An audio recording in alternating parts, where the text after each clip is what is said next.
What do you know? Another indictment for Donald Trump, because why not, right? I'm not shocked, you're not shocked, but I'm pissed off and you should be too. This whole thing is once again a steaming pile of politically weaponized dog crap. Only Democrats can question the legitimacy of an election. Right, Hillary? Right, Stacey? You can run the best campaign. You can even become the nominee. And you can have the election stolen from you.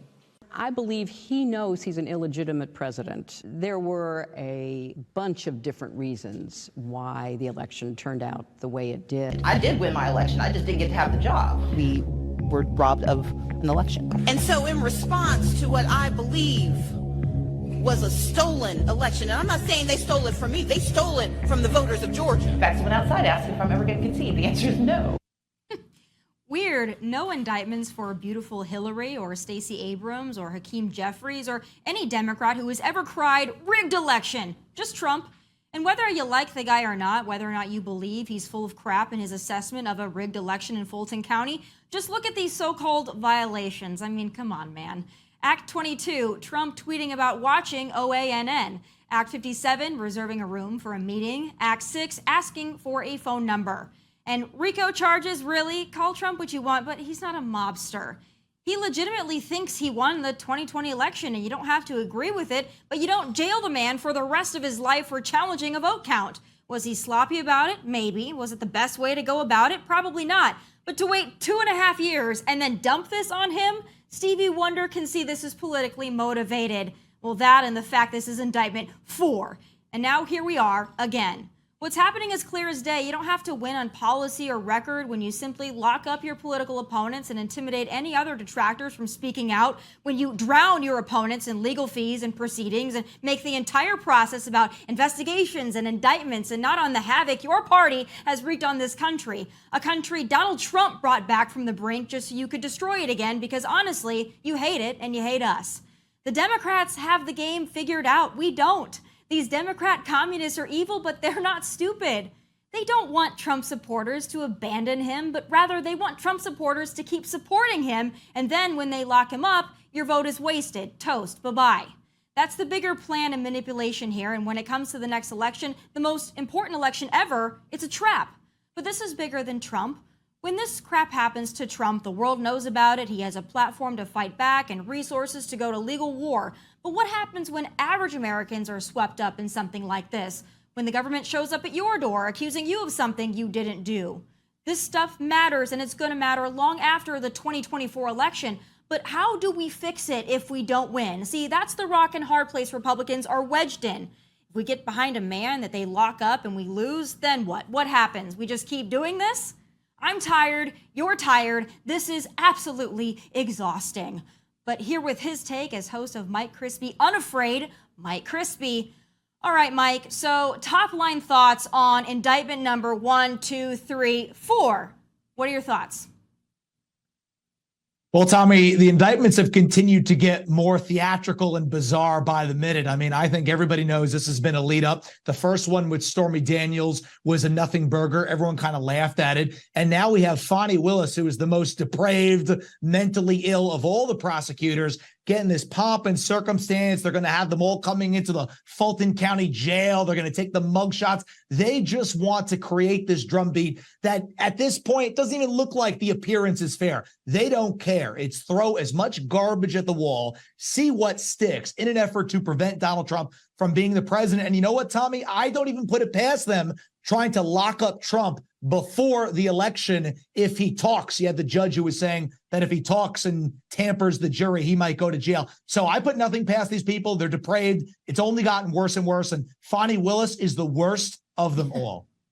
Fanny, whatever the hell we want to call her. You know, she's got quite the track record going after Young Thug and Donald Trump. So she sounds like the making of a reality show, which is quite frankly probably what she envisions for herself. She wants to be a celebrity. We know this about her. And I think it also reiterates how important these state and local elections are, these activist DA races that people don't pay enough attention to, oftentimes Soros funded. You know, we spend so much time talking about a general election, a national election in 2024, but we oftentimes forget about these little elections along the way that cause problems like we're seeing right now. But I also want to get your thoughts on that so-called fictitious indictment that they posted earlier in the day on Monday. You know, the clerk saying that they hit save or send instead of save, but miraculously, it looked almost identical, if not identical, to the actual indictment that was unsealed and released. So what do you think happened with all of that?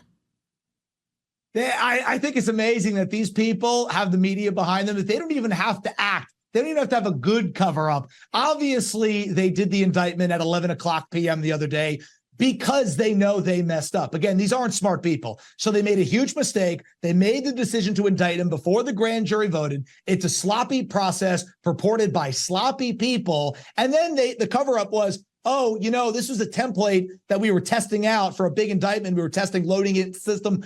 But the template had all of the Donald Trump charges verbatim on it and the case number at the top. And they said, no, it wasn't legit because it wasn't signed and stamped by the office. It is such a joke, Tommy. So that's why they had to do it at 11 o'clock at night. They knew it was bad. And then they know they have the media behind them so big time that they don't even have to pretend like it's legitimate. They don't even have to have a good excuse. They can just give you that garbage rationale and then just keep going on and, you know, say, oh, we're going to lock them up, mugshots coming, and just continue the circus and the spectacle, which is what they ultimately want.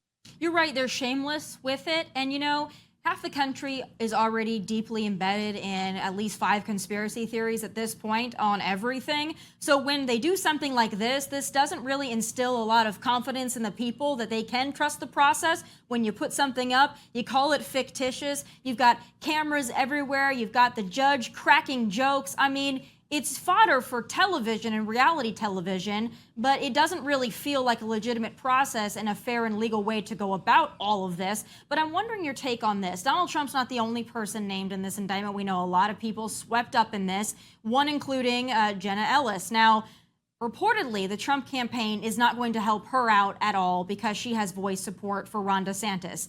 Do you think that that is appropriate, fair, a good thing to do? Well, I mean, Jenna Ellis has obviously been against Donald Trump. I think she's had quite a spiral. I think what she's been doing is just petty and below the belt. So, you know, I can understand why they don't want to help her. There's a lot of resources that are going to be needed for a lot of people who didn't really do anything wrong. I mean, they were asking for phone numbers and they were telling people to watch television. So obviously they use lawfare. They want to drain the bank accounts of people. And Jenna Ellis hopping off the ship to Ron DeSantis, obviously that's a sinking ship.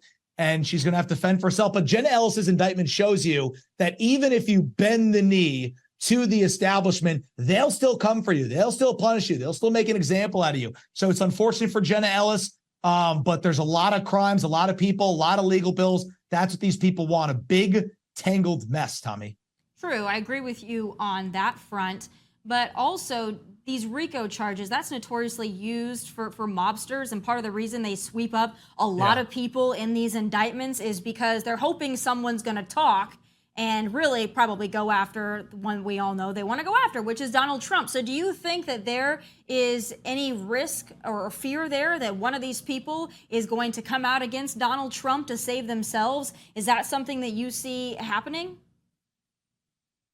Well, it's certainly possible. It's probably what the intention is. You know, they want to break these people. It's what they tried to do with people like General Flynn, people like Roger Stone, all these people who they politically persecute. And they say, listen, you just come out against Donald Trump, you become the star witness, and we'll let you off the hook. So you've mentioned the mob reference a couple times, and it is kind of funny because that's exactly what's going on here. They're kind of turning it into a mob movie spectacle, and they're using RICO charges against the guy that invented RICO, Rudy Giuliani. So it is just utterly ridiculous, but that's why they're indicting 18 people. And the reason why the last indictment is the one with 18 people is because they were saving this one for last, because it's the most bizarre of them all. It's all a stage. It's all pre-planned. Indictment 1, 2, 3, 4. We all saw this coming. And unfortunately, their plan is to, I think, try to lock him up or put him behind bars if he talks. Everybody's threatening him. So I think, Tommy, they just want a mess, people to turn against each other. I hope that the America First base, I think they will stick together, and Donald Trump is on his way to a resounding reelection. I mean, they can't stop him now. He's up big time in the polls. So there's a few things I want to dive into. Speaking of all the people that are mentioned in this indictment, I'm quite frankly surprised that the My Pillow guy isn't in this too. They really go after anybody and everybody, especially some of these counts here, like telling people to watch One America News Network. It is laughable. I agree with you on that front. However, I do get a sense that you would vote for Donald Trump regardless if he's indicted 5 times, 6 times, 7 times, 8 times, if he is behind bars when the general election occurs. Is that fair to say that you are all in 100%? 100%. I mean, I think this goes to show you the reason that they're coming after him is because he's surging. If he wasn't running, they wouldn't go after him. You rolled that really good clip at the beginning of all the Democrats talking about stolen elections and illegitimate elections. So the public knows on its face that this is garbage. And the public knows that this is happening because Donald Trump's campaign, really his last campaign, his last, stab here to take the country back. Everyone knows it's the last chance that we have, I believe, and many people believe, to have a real populist America First leader back in the White House. I think that people like myself know that Ron DeSantis is not going to be that guy. Any of the Republicans on the bench, Nikki Haley, Tim Scott, they're not going to be those people. So I actually think Donald Trump has only gained steam here. And yes, I would support him no matter what. And if they have the audacity to lock him up and make him like a political prisoner, like a third world, I think a lot of people think it's kind of cool to vote for a political prisoner, but it just goes to show you, Tommy, just how lost our system is when we even need to have these conversations. It's really, really unbelievable. Now, I think there's a couple things at play here. I think if you look at the independent voters, the independent voting bloc has shifted towards Trump's favor, I think, in big ways. If you look at the polling among independents, Trump has gone up. If you obviously look at the factors that play with Joe Biden, people said, oh, he's going to be a, white moderate face taking our country back to the old days where there's civility. I think a lot of people out there that were objective who thought that, I think they totally regret that decision now. So I think on its face, Trump is going to pick up voters in that respect. Mike, I also think that Republicans are going to be. I have to ask you about this because when we look at the polls, you're right. Donald Trump is absolutely clobbering all the other Republicans. But when you look at the matchups between Joe Biden, who is essentially a vegetable right now, and legit vegetable on the beach, the polls are basically that they are in a dead heat, neck and neck. So when I hear you say that he's gaining in the polls, he's really not. He's still neck and neck. And this is at this point. So I'm very concerned. Maybe he can beat Joe Biden. Right now, it's still a dead heat. That doesn't make me comfortable heading into 2024. But what if they replace Joe Biden with a Gavin Newsom? Then you don't have the vegetable argument anymore. I'm very concerned about this. I don't know if it makes me feel better going into an election saying, oh, it's a dead heat, neck and neck, with the communist from California and Donald Trump, who might be behind bars. It feels like a really anxiety-inducing place for us to be in. Many states out there passed election integrity measures, which I think are in its whole good. And I think whether they replace Joe Biden with Newsom or they replace him with Michelle Obama, I think that Donald Trump is only going to just continue in popularity with what we see. And I think that people see, the judge in the case in D.C., Obama donor, the history there, and then they look at Fonnie Willis, Black Panther, having these things with Atlanta gangbangers. So, I mean, people look at it and they go, that's just not right. And I think that there are many people out there that wouldn't even necessarily be Trump supporters, but they're seeing what's going on and saying, wow, that's just like broken. So I'm going to now support Trump when I didn't support him. That's what I hear from a lot of people. I think they're overplaying their hand because of the hysteria. And I do believe that they know Trump's going to be the nominee. So they just want to beat him up as much as they can and then put him on trial after he gets the nomination before the election. I believe that's the plan. I think they think that's their best hope. But you're right. It is uncharted waters because they'll replace him and it'll be the only major party nominee who's going to be on trial. It's an unbelievable situation that we're in right now in our country. It makes me very nervous. Last thing I want to ask you real quick. The debate next week, Donald Trump has said he's not going to show up. So 2 parts of the question. Do you think he's going to show up? And if he doesn't show up, do you think that's a mistake? I don't think he's going to show up. I hear from people associated with the campaign. He will not be there. I personally think he should do a forum with Tucker Carlson if he'll do it, answer the hard questions. That's what I think he should do. And I don't think it's a mistake because right now, what's going to happen? Crispi, who's a disingenuous criminal, is going to try to beat up on him. Asa Hutchinson, all these people who have to do a gift card scam to even get in the debate and get the 40,000 donors. it serves no purpose for them. Boy, I just hope we can talk about some policy because, I think it's important to talk about indictments, but I also think that the American people are struggling right now, and we need to focus a little bit on that and not take all the air out of the room on indictments 1 through 4. But that's just my personal take. Mike, I really appreciate you being here, and we'll talk to you after the debate. Thank you very much, Tommy. Appreciate you having me on. All right, moving on. This week marks the 2-year anniversary of the disastrous and deadly Afghanistan withdrawal, the one Joe Biden and pals still call an extraordinary success, as if we are stupid. General Miller and General McKenzie will be able to do so in a safe, orderly, and effective way. We'll not conduct a hasty rush to the exit. We'll do it responsibly, deliberately, and safely. The likelihood there's going to be the Taliban overrunning everything and owning the whole country is highly unlikely. Your own intelligence community has assessed that the Afghan government will likely collapse. That is not true. They clearly have the capacity to sustain the government in place. I guess the death of 13 American service members, 11 of whom were still in preschool on 9/11, is success to Joe. Or maybe Afghani citizens clinging to the side of airplanes trying to escape the Taliban is what Joe calls a job well done. But in reality, it was a disaster and a horrific failure of leadership. Women and children were trampled to death outside of the gates of the Kabul airfield. Desperate Afghans fell from the landing gear of departing planes. Taliban fighters whipped and humiliated U.S. civilians trying to access the few square miles still controlled by American forces. Afghan interpreters abandoned and left at the mercy of the Taliban after risking their lives alongside American troops for years. My next guest literally wrote the book on all of that. Journalist and investigator Jerry Dunleavy and former Army Captain James Hassan are the co-authors of Kabul, the untold story of Biden's fiasco and the American warriors who fought to the end. And Jerry joins me now. Jerry, thank you so much for joining me. Congratulations on the book. Here we are 2 years after this horrific disaster, this horror show, as you guys described it. This book, I think, is going to be a very inconvenient truth for the Biden administration and many Democrats who are hoping that the American people forgot about the Afghanistan withdrawal. So going into the book and everything that you did to write this book, the research that you did, what did you write about that the American people didn't see on their news station when this all happened 2 years ago? Yeah.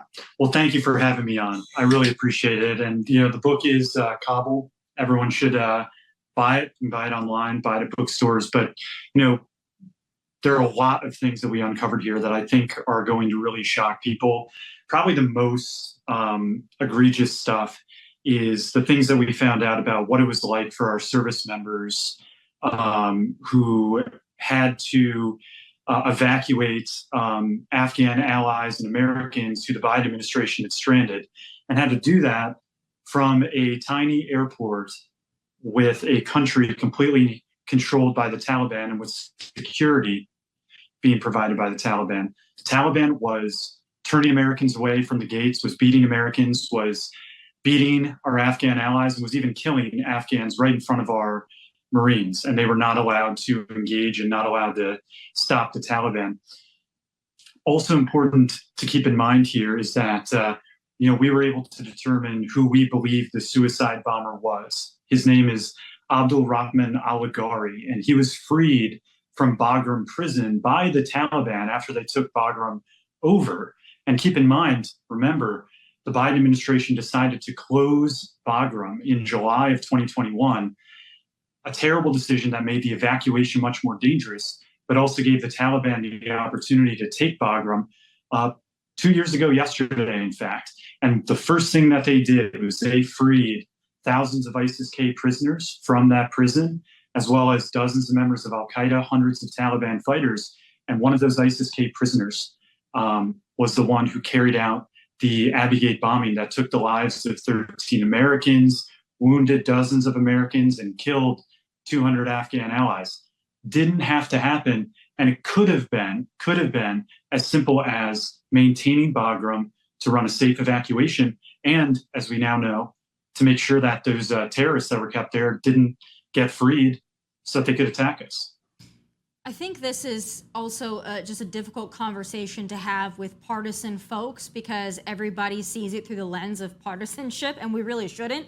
So, I think that most of the American people, whether they're on the left or the right, agree that we needed to get out of Afghanistan. I don't think anybody wanted to see an endless war continue endlessly. I think that getting out was the right move. We know Trump had negotiated this withdrawal, and Trump was behind the withdrawal. It's the way that it went down and the chaos and the cluster that ensued, and then also this administration not taking responsibility for the cluster that ensued, that it was so enraging to people because, as you mentioned, these 13 Americans didn't have to die. We didn't have to have people clinging to departing airplanes trying to save their lives. We didn't have to have it like this. And our nation, our sophisticated military, our sophisticated apparatus for doing this, there's just no reason why we couldn't have done this better through no fault of our service members, by the way, but through those that coordinated and planned this very poorly.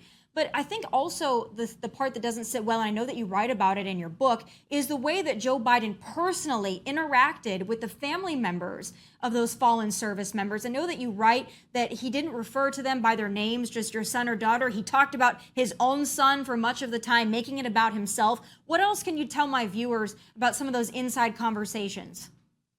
Yeah. So, in the course of the book, I had the opportunity and really the honor to talk to a number of the Gold Star families. And, pretty much all of them had very similar stories about what their interactions with President Biden were. Of course, we all saw the photographs and the videos of how President Biden acted during the dignified transfer ceremony at Dover, where he kept checking his watch over and over and over again. Numerous times. There's pictures and videos of him doing it multiple times. The family members, some of them insist that it was many, many, many times. But, he clearly was checking his watch. He wasn't that interested. They also shared very similar stories about their meeting with him in person and in private, where, he generally didn't know the name of their service member, their son or daughter whose life had been lost. And he would just bring up, basically, I know what you're going through because my son, Bo, died as well. And he was in the military and he died as well. Now, look, the death of Joe Biden's son, Bo, is obviously tragic. But he died of brain cancer in 2015, many years after serving in Iraq. He didn't die in combat, and he certainly didn't die as these family members' children died in an operation that was largely the fault of the commander-in-chief. And so, they have those stories, and I think that they just show that President Biden was kind of trying to make it all about himself. And to your point about how unnecessary all of this was and doing a withdrawal the right way, if the U.S. decided that we were going to withdraw from Afghanistan, we had the Doha Agreement, right? And we don't really try to whitewash that. The Doha Agreement was a flawed agreement with the Taliban. However, there were conditions in that agreement, and the Taliban was not meeting them, especially the agreement that the Taliban had related to al-Qaeda. The Taliban never broke its alliance with al-Qaeda, not before 9/11, not after 9/11, not after 20 years of war. But President Biden basically tried to downplay that and tried to downplay al-Qaeda's continued presence and continued alliance with the Taliban. So, we decided to do a conditionless withdrawal, and I think, basically an unconditional surrender. And we didn't, do the basic things we needed to do. Have a plan about how to get Americans out. Have a plan about how to get the tens of thousands of Afghan allies, the specific people who had worked alongside our military as interpreters and that sort of thing over 2 decades. No real plan about how to get them out. No plan about how to keep the Afghan military on the field fighting at least long enough to keep the Taliban at bay so that we could get our Americans and our Afghan allies out. Of course, closing Bagram, a tragic mistake in so many different ways. And finally, I'll just note, when President Biden announced this withdrawal on April 14, 2021, he decided to pick as the final withdrawal date September 11, 2021, the 20-year anniversary of 9/11. Not a strategic date, a political date. He wanted some sort of political win, political victory. whatever. But it was deeply bizarre, I think, to everybody when he picked that date. But here's why it was really bad, not just because it was a date picked for political reasons, but that date was in the middle of the Afghan fighting season, which we've known for 20 years.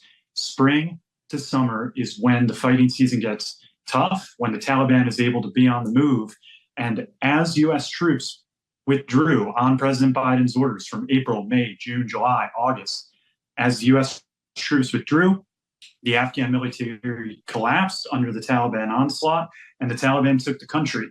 And this withdrawal, if we were going to do it, we could have done it at a time and place of our choosing, when it would have made sense, when we had worked out how we were going to do this safely and effectively to get Americans out and to make sure that our troops were safe. And we didn't do it. And by we, I really mean ultimately, this is at the feet of President Joe Biden, because I think a lot of time President Biden's age gets brought up, his fitness for office, whether he's making all the decisions in the White House. And I often think there's probably something to those critiques, but I can tell you from writing this book that this decision, Afghanistan and the withdrawal, this was Joe Biden from top to bottom, front center. This was him, and this is ultimately his responsibility and his fault. And it was the beginning of when the American people started to lose confidence in this administration, and rightfully so. I think it's something that they don't like to talk about, something that they don't like to revisit. They're hoping that people would forget, but your book reminds people, brings them the true story, not from a partisan lens, but from a lens of the United States of America, from freedom, from those who fought for 20 years for freedom for all. That's the lens that your book is written through, and the family members that lost their loved ones in a needless way.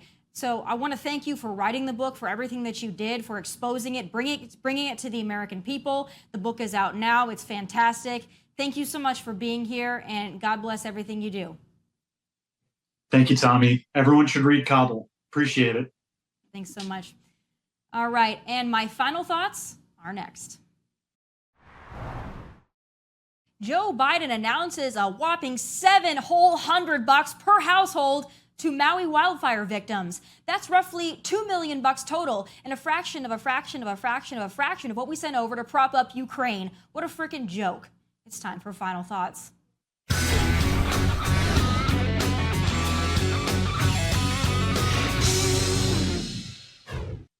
So tragically, the death toll continues to rise in Maui as officials struggle to even identify the charred remains of our fellow Americans in Lahaina. But don't worry, Joe and his Bidenomics are going to save the day. I mean, he won't actually go there. He prefers to spend his presidency lounging on beaches that aren't on fire. But he has vowed to send a whole $700 per household to those impacted by the wildfires. 700 whole dollars, y'all. Wow. To put that in perspective, you can steal $250 more than that per day in California, and your offense will still be classified as a misdemeanor and treated like a parking ticket. So if you add up the population of Lahaina, Maui, the rough total Joe is willing to allocate to these people who lost everything is about $2 million. So here's more perspective for you. We've sent $113 billion to Ukraine and counting, including about $20 billion to help Ukraine pay government employees, pay out pension obligations, and operate hospitals. I wonder why Joe is so cheap with Maui. Oh, wait, I don't wonder. It's obvious. He's not worried about their votes, and they aren't going to be paying him to talk about the weather over speakerphone or pay out his family in any way, so fudge it. He doesn't care. The same way he doesn't care about the people in East Palestine, Ohio. They can't enrich him or his family, and he doesn't need their votes. So again, Joe says, fudge it. Is it starting to make sense now, people? The government doesn't really care about you. They want your land, your food supply, your kids, and your freedom, but they don't give a rat's ass about you. You're nothing to them. You're a number, a mail-in vote, a pawn, and that's it. You work your fingers to the bone and pay taxes so that lazy asses, illegal aliens, and former comedians in foreign countries can live high on the hog while you suck up the crumbs left over. The people of Maui burned to death. The people of East Palestine, Ohio will probably have legs growing out of their ears at some point. Our veterans are homeless on park benches. Our senior citizens are forced out of their homes due to rising housing costs. And the government sends your damn money to Ukraine. And you keep sending them back to Washington, D.C. to do it again. Wake up, people. The government isn't your savior, so stop begging it to get bigger. Those are my final thoughts. Be sure to catch the entire show as well as exclusive content on our OutKick YouTube channel from Nashville. God bless. Take care.